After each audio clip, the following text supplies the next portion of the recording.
우리는 그 시를 함께 하면서 우리말이 얼마나 시를 통해서 아름다운지를 다시 한번 느끼는 시간이 아닐까 싶은데요. 시인의 끊임없는 자기 성찰을 통해서 작품을 통해서 우리에게 시의 치료적 효능을 다시 한번 우리는 느끼곤 합니다. 대한민국의 문단을 움직이는 시인 가운데 한 분을 모시고 이 자리에서 대화를 나눠보고자 합니다. 오늘 모신 손님은 문태준 시인입니다. 여러분 큰 박수로 환영해 주시기 바랍니다. 네, 선생님 어서 오십시오. 반갑습니다. 반갑습니다. 네. 여러분, 문태준 시인입니다. 박수 다시 한번 주십시오. 네, 반갑습니다. 네, 제가 낭송도 오래 하고 사회도 오래 봤지만 문태준 선생님 실제는 처음 뵀거든요. 근데 사진으로 인터넷에 여러분 사진 많이 보셨죠? 100배쯤 잘생기셨어요. 사진보다. 네. 고맙습니다. 저는 깜짝 놀랐어요. 아까 사진 보고.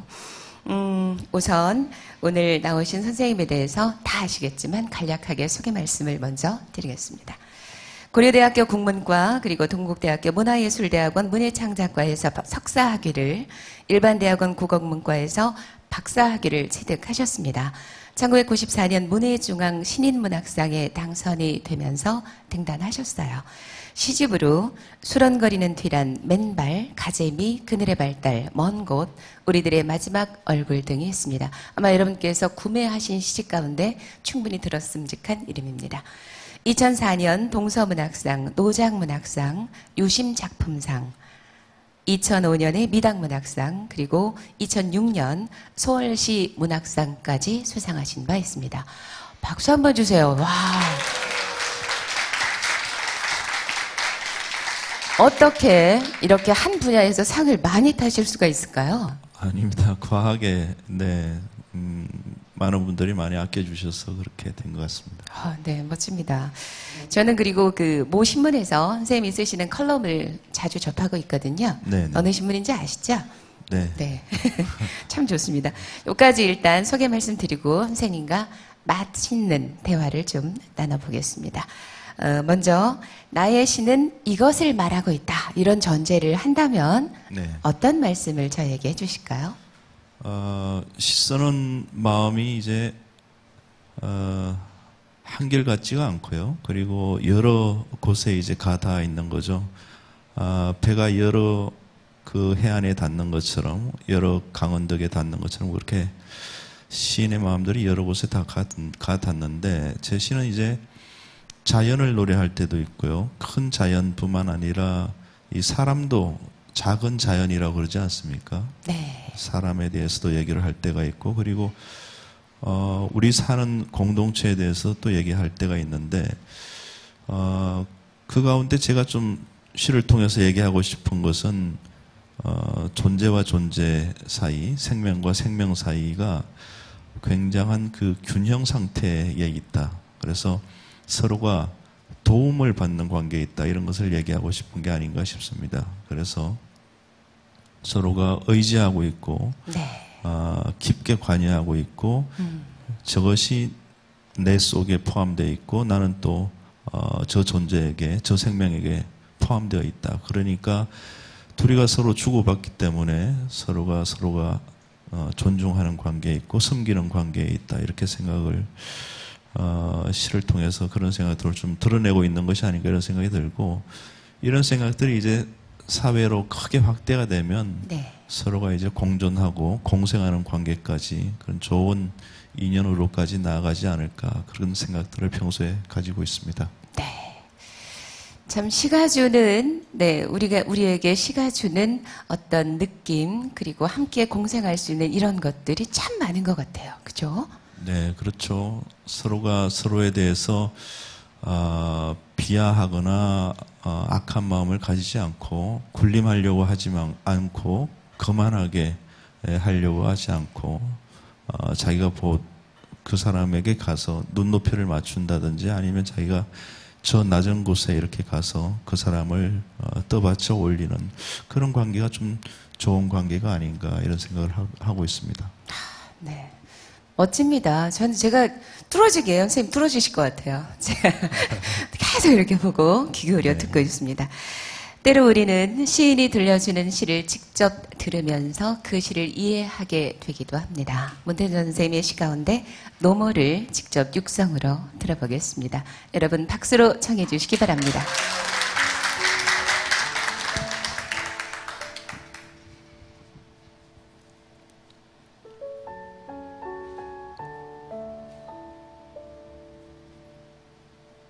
노모. 반쯤 감긴 눈가로 콧잔등으로 골짜기가 몰려드는 이 있지만 나를 이 세상으로 처음 데려온 그는 입가 사방에 골짜기가 몰려들었다. 오물오물 밥을 씹을 때 그 입가는 골짜기는 참 아름답다. 그는 골짜기에 사는 산새 소리와 꽃과 나무를 다 받아먹는다. 맑은 샘물과 구름 그림자와 산뽕나무와 얼음 덩굴을 다 받아먹는다.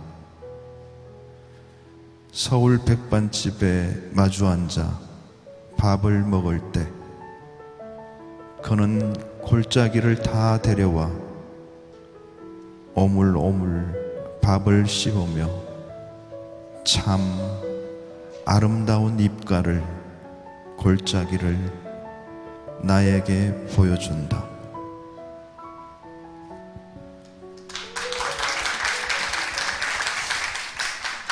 네, 참 섬세하게 잔잔하게 해주셨습니다. 잘 들었습니다. 네. 네, 역시 이렇게 또 글자로 만나는 시도 좋지만 이렇게 소리내서 만날 때 훨씬 더 저는 좋다는 생각이 듭니다. 선생님께서 방금 낭송하신 시 설명을 좀 부탁드리겠습니다. 네, 이 시는 시골에 사는 제 어머니를 서울에 있는 이제 밥집에서 만났을 때의 어머니의 모습을 보고 쓴 시인데요. 어머니께서 이제 밥을 드시는데 어머니의 주름진 입가를 보게 됐는데 그 입가가 제 태어나서 살았던 시골 마을의 골짜기처럼 그렇게 보였어요. 네, 그래서 네. 깊은 주름이 그렇게 골짜기처럼 보였는데 속상하셨겠다, 그죠?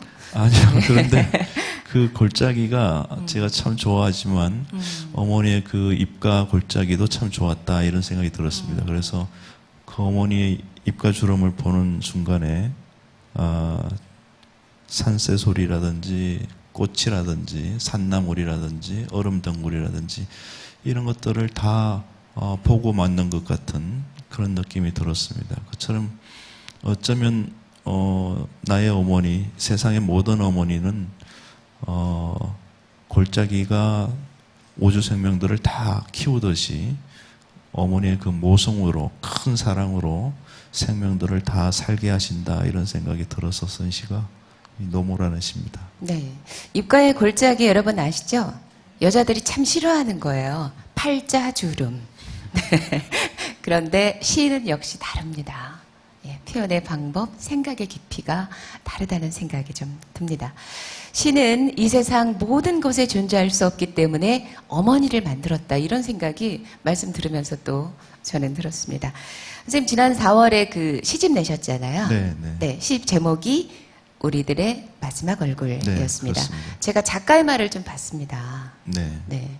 작가의 말이 근사했습니다. 뭐였냐면, 대상과 세계에게 솔직한 말을 걸고 싶었다.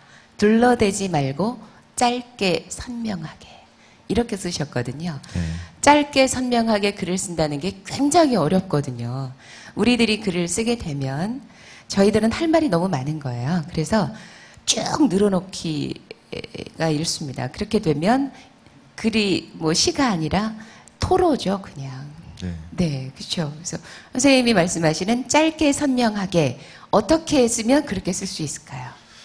글쎄요, 그게 참 어려운, 쓸 때마다 참 네. 어려운 일인데, 정곡이라는 말이 있습니다. 정곡을 찌른다 이런 네. 말이 있는데 대상이나 그 관역의 중심부로 바로 직입한다는 뜻이죠. 바로 들어간다는 건데 좋은 글쓰기는 있는 그대로 보는 것이 아닌가. 세상과 대상을 있는 그대로 보고 그대로 받아들이는 것이 아닌가 이런 생각이 듭니다. 그래서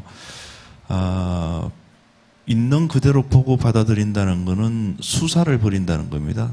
과장이나 꾸밈이나 이런 것을 버리고 진솔함을 얻는다는 거죠. 진솔함을 취하고 과장과 허위를 버리고 인위적인 것을 내가 꾸며낸 것을 버린다 이런 뜻이니까 우리 마음의 저 깊은 곳에 있는 그 마음과 우리가 본 것을 있는 그대로 하얀 종이에다가 드러내는 거죠.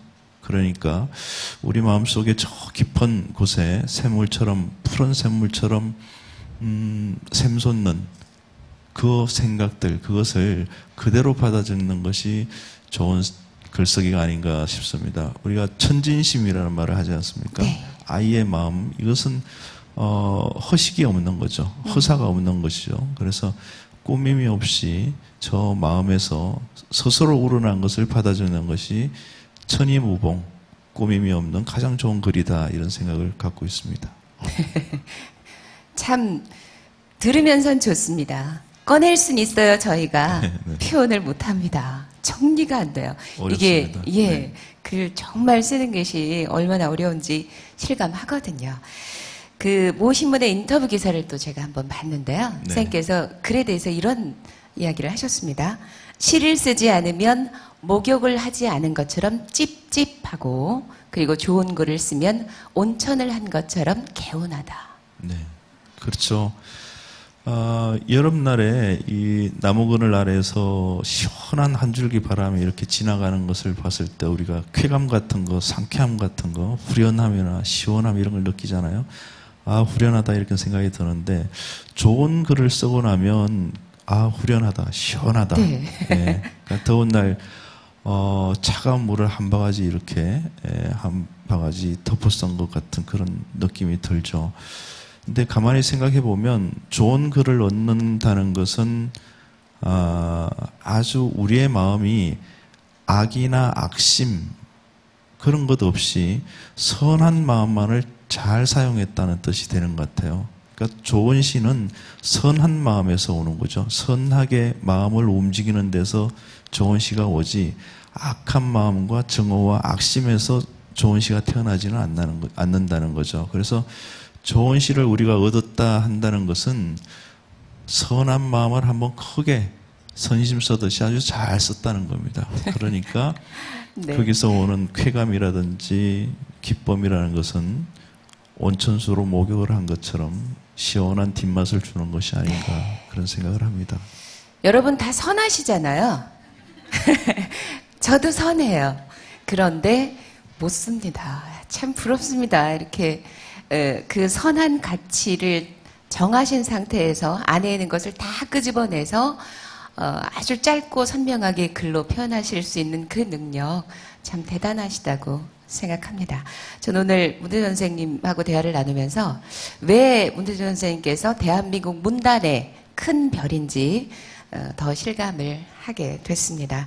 오늘 시인과의 대화는 문태준 선생님 모시고 말씀 나눴습니다. 나와주셔서 감사드립니다. 네, 고맙습니다. 네, 선생님. 네, 악수 한번 하실까요? 네, 감사합니다.